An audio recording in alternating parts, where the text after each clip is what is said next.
कुछ दरवाजे कभी नहीं खुलने चाहिए, और अगर खुल जाए तो कभी नहीं भूलने चाहिए कि हर दरवाजे के पीछे कोई न कोई छुपा होता है।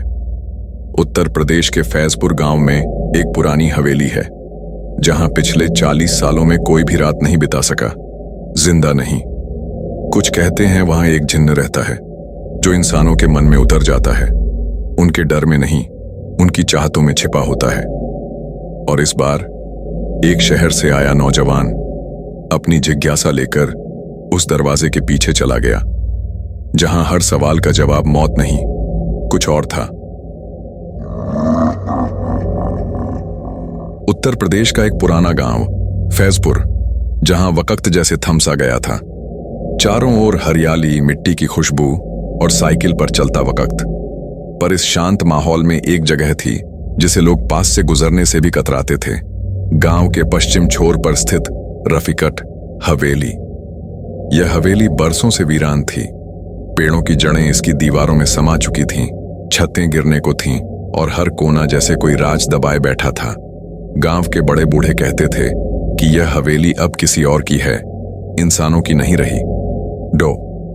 आरिफ सिद्दीकी अलीगढ़ मुस्लिम विश्वविद्यालय से लोक संस्कृति पर रिसर्च कर रहे थे। उन्होंने पुरानी किताबों और लोकगीतों में जिन्हों के किस्से पढ़े थे, पर यकीन नहीं था। उनका मानना था कि हर अफसाना किसी सच्चाई का रूपांतर होता है। वह सच और कल्पना के बीच की सीमाएं तलाशना चाहते थे। एक दिन किसी प्रोफेसर से उन्हें फैजपुर और रफीकट हवेली के बारे में पता चला। जैसे ही उन्होंने गांव का नाम सुना, उन्होंने तय कर लिया, मुझे वहां जाना है, खुद देखना है कि ये सब सिर्फ कहानियां हैं या कुछ और। गांव में उनका आगमन शांत रहा। वे एक किराए के घर में ठहरे, गांव के लोगों से बातें करने लगे। पर जैसे ही उन्होंने हवेली का जिक्र किया, माहौल बदल गया। साहब, वहां मत जाइए, रात को तो पास से भी ना गुजरिए, ये कहने वाले थे अब्दुल चाचा, गांव के सबसे उम्र दराज आदमी। उन्होंने आगे कहा, रफीकत साहब के बाद वहां कोई जिंदा नहीं बचा जो रात भर अंदर रहा हो। आरिफ मुस्कुराए, आप लोगों ने कभी अंदर जाकर देखा नहीं, इसलिए डरते हैं। हमने देखा है बेटा, पर दोबारा देखने की हिम्मत नहीं। शाम को आरिफ अपने कैमरा, रिकॉर्डर और लैपटॉप के साथ हवेली पहुंचे। सूरज ढल रहा था और हवेली पर छाया गहराने लगी थी। उन्होंने अंदर कदम रखा। जमीन पर सूखे पत्तों की चटक, दीवारों पर अजीब निशान और कमरे में अजीब सन्नाटा। रात 2 बजे जब वह अपने रिकॉर्डर से ध्वनियां कैप्चर कर रहे थे, अचानक एक झोंका आया और दरवाजा बंद हो गया। क्यों आए हो? यह आवाज साफ थी। उन्होंने कैमरा घुमाया, कोई नहीं। मैं जानना चाहता हूं, क्या यहां कोई आत्मा है? कुछ पल सन्नाटा, फिर एक धीमा हंसी का स्वर गूंजता हुआ, हर सच जानना अच्छा नहीं होता। अगले दिन गांव लौटने पर लोग आरिफ को देखकर घबराने लगे। उनका चेहरा पीला था, आंखों के नीचे गहरे काले घेरे, और उनकी बातें अस्पष्ट सी थीं। उनका दोस्त राहुल चिंतित हुआ, भाई तुम ठीक तो हो? क्या हुआ रात को? आरिफ ने सिर झुकाया, कुछ नहीं, शायद थक गया था। पर उसकी आंखों में कुछ था, जैसे वो कुछ छुपा रहा हो।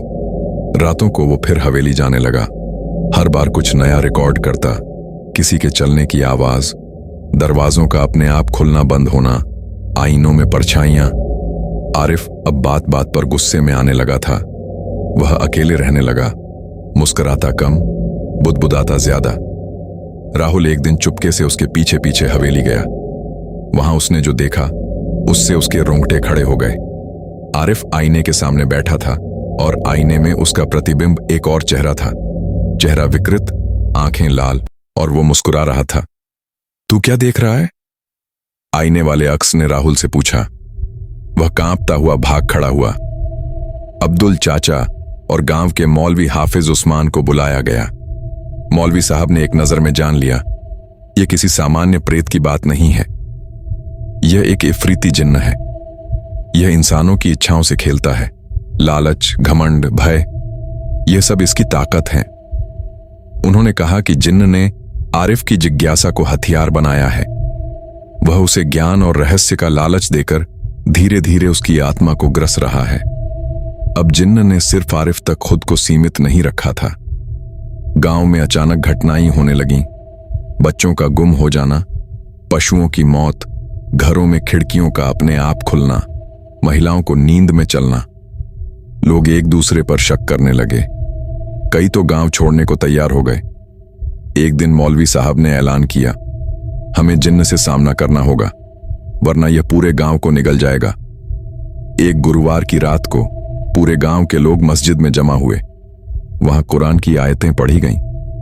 इसी बीच आरिफ फिर से हवेली की ओर बढ़ चला। इस बार पूरा जिन्न उसके शरीर में समा चुका था। हाफिज उस्मान और कुछ लोग उसके पीछे गए। हवेली में घुसते ही जमीन कांपने लगी, हवा भारी हो गई और दीवारों पर स्याह परछाइयां घूमने लगीं। तुम लोग उसे नहीं ले जा सकते, वो अब मेरा है। यह आवाज चारों दिशाओं से आ रही थी। हाफिज साहब ने कुरान खोली और सूरह बकरा की आयतें जोर से पढ़नी शुरू की। जिन्न चिल्लाया, आरिफ जमीन पर गिरा और कांपने लगा। पर यह आसान नहीं था। जिन्न हर बार कोई और चेहरा ले लेता, कभी आरिफ की मां की आवाज, कभी राहुल की चीखें। आखिरकार एक मोमबत्ती जलाकर हाफिज उस्मान ने कहा, सच का नूर झूठ के अंधेरे को काटता है। और उन्होंने आईने को तोड़ दिया, वही आईना जिसमें जिन्न छिपा था। एक तेज चीख और हवेली में सब कुछ शांत हो गया। आरिफ कई दिन तक बेहोश रहा। जब होश में आया, उसकी याददाश्त का बहुत सा हिस्सा मिट चुका था। उसने बस एक बात दोहराई। वो कह रहा था, मैं कभी नहीं जाता, मैं बस छुपता हूं दरवाजे के पीछे। हवेली को बाद में सरकार ने बंद करवा दिया, दरवाजे सील कर दिए गए। पर आज भी गांव के लोग कहते हैं, रात के 2 बजे उस हवेली के पास से गुजरो तो कोई दरवाजा अपने आप खुलता है और फिर बंद नहीं होता। आरिफ तो बच गया, पर हवेली अब भी वहीं है, दरवाजा अब भी वहीं है, बंद, मगर अंदर कुछ अब भी जाग रहा है। क्योंकि वो खुद कहा करता था, मैं कभी नहीं जाता, मैं बस छुपता हूं दरवाजे के पीछे। क्या आप उस दरवाजे को खोलने की हिम्मत रखते हैं? या कहीं वो दरवाजा आपके ही पीछे तो नहीं खुला? अगर आपको ये कहानी पसंद आई तो हमें एक लाइक जरूर दीजिए, कमेंट में बताइए अगली कहानी में किस डर से सामना करना चाहेंगे। और हमारे चैनल कहानी टेलिंग को सब्सक्राइब करना मत भूलिए, क्योंकि अगली बार हो सकता है कहानी नहीं, आप खुद उसके किरदार हों।